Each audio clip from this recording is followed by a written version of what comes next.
IKFK blending is a powerful way of taking advantage of both inverse kinematics and forward kinematics in the same rig. So what I thought we could do is take a look at how we could go about setting that up. Now for this example, I'm using the same setup that I used in the Make Joint Chain movie, so make sure that you check that out if you want to see an easy way for setting up an IK chain with pole vectors and everything ready to go.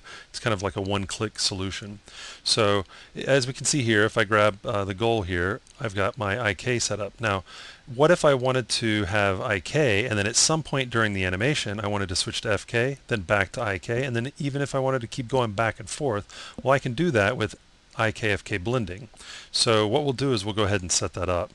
I'm going to go ahead and select this joint and go over to motion options, and I can see that that's where I've got my goal and my full-time IK going on. And right here it says IKFK blending, and it's at 0%.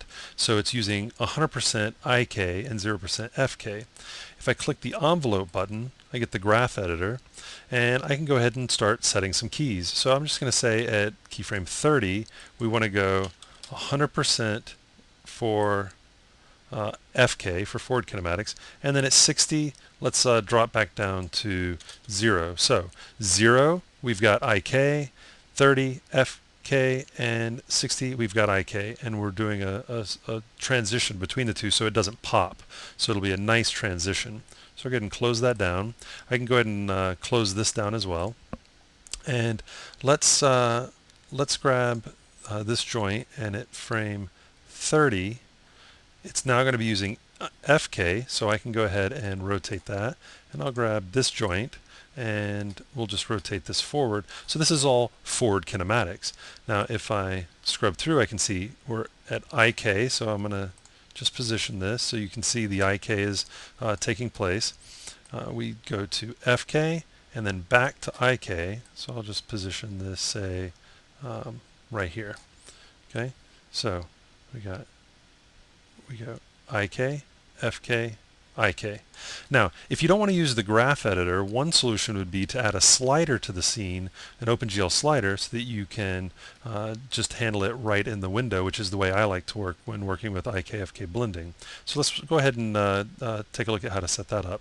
I'm just going to add a null, and we're just going to call this IK underscore FK, just a name that makes sense to me, and go over to Object, Properties, and under Add Custom Object, I'm going to choose Sliders. Double click, and now all I got to do is set up my option. So I'm going to go to the end of the chain there, double click for the envelope of IKFK blending, and I've got this here. I can choose whatever color I want, and of course set up some limits for the min-max range, but I'll go ahead and use that and click Continue. And in order to have access to this slider, I'm going to go over to Modify, Sliders. I can move it out of the way over here, and you can see that as I scrub through, you can see the slider on that, the little mini slider here, the handle is going to move according to the setup. Now if I come back, let's go to 90 frames instead of 60, and so we'll say that at frame 70, with sliders active right here, I'm just going to say I want that to be FK as well, and then go to frame 90 and say I want that to be IK. So without having to open up the graph editor, we can just do it right here in the window, and we're switching from IK to FK to IK, back to FK and back to IK. We can just keep going back and forth, and it's a really handy setup if you're working especially with character animation, but any kind of animation that you want to take advantage of both IK and FK in the same rig. The IK-FK blending option is perfect for that situation.